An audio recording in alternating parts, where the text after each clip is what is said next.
ঢাকা বিশ্ববিদ্যালয় কেন্দ্রীয় ছাত্র সংসদ তথা ডাকসু নির্বাচন, এই নির্বাচনের মধ্যে জাতীয় রাজনীতিতে এটি আগামী সংসদ নির্বাচনের রিহার্সাল হিসাবে পরিচিতি পেয়েছে।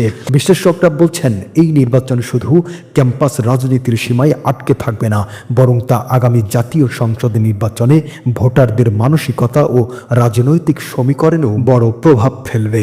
বিশেষ করে নিষিদ্ধ ঘোষিত আওয়ামী লীগ এবং নিষিদ্ধ ঘোষিত ছাত্রলীগের ভোট বিএনপির জন্য নতুন সম্ভাবনার ইঙ্গিত দিচ্ছে।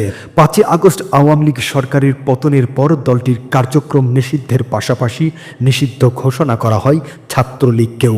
এবারে ডাকসু নির্বাচনে নিষিদ্ধ ঘোষিত ছাত্রলীগের কোনো প্রার্থী নেই। ছাত্রলীগ বাদে ডাকসু নির্বাচনের মাঠে লড়ছেন জাতীয়তাবাদী ছাত্রদল, ছাত্র শিবির, বৈষম্য বিরোধী শিক্ষার্থী সংসদ, গণ অধিকার পরিষদ, ছাত্র ইউনিয়ন, ছাত্র মৈত্রী সহ বামপন্থী সংগঠনগুলোর সমর্থিত প্যানেল এবং স্বতন্ত্র প্রার্থীরা। এই লড়াইয়ের মাঠে জামায়াতে ইসলামী এবং ইসলামী ছাত্র শিবির ঠেকাতে সক্রিয় হয়ে উঠেছেন নিষিদ্ধ ঘোষিত আওয়ামী লীগ এবং নিষিদ্ধ ঘোষিত ছাত্রলীগের সমর্থকরা।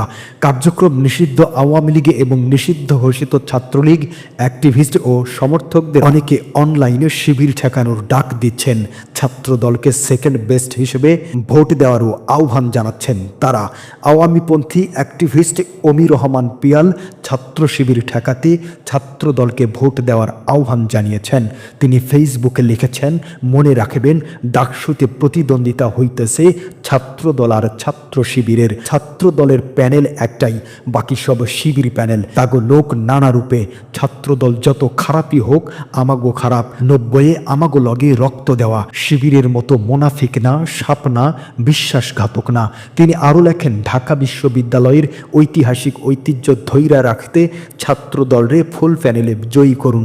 শিবির আরেকবার জানুক, যত মেটিকুলাস প্ল্যানই করুক, ঢাকা বিশ্ববিদ্যালয় রাজাকার আলবদর বুদ্ধিজীবী হত্যাকারীদের জন্য নিষিদ্ধ গন্ধম। নিষিদ্ধ ঘোষিত ছাত্রলীগ সংশ্লিষ্ট একটি সূত্রে জানা গেছে, ছাত্র শিবিরকে ঠেকাতে তারা বিকল্প যে কোনো প্যানেলকে ভোট দেবেন। সেক্ষেত্রে তারা মনে করছে ছাত্র দলের জয়ের সম্ভাবনা বেশি, তাই তারা তাদের সেকেন্ড বেস্ট অপশন হিসেবে ছাত্রদল প্যানেলের প্রার্থীদের ভোট দেবেন। এদিকে ছাত্রদল সূত্রে জানা গেছে, তাদের সঙ্গে নিষিদ্ধ ঘোষিত ছাত্রলীগের সঙ্গে কোনো সমঝোতা বা যোগাযোগ হয়নি। বিশ্লেষকরা বলছেন, ডাকসু নির্বাচন কেবল ছাত্র সংসদে ক্ষমতার লড়াই নয়, বরং জাতীয় নির্বাচনের আগে জনমত যাচাইয়ের একটি গুরুত্বপূর্ণ অগ্নি পরীক্ষা। তারা বলছেন, কার্যক্রম নিষিদ্ধ আওয়ামী লীগ এবং নিষিদ্ধ ঘোষিত ছাত্রলীগ ভোটাররা যদি সত্যি বিএনপির দিকে ঝুঁকে পড়েন, তবে এটি হবে জাতীয় রাজনীতিতে যুগান্তকারী পরিবর্তনের সূচনা। অন্যদিকে ছাত্র শিবির যদি ডাকসুতে শক্ত অবস্থান নেয়,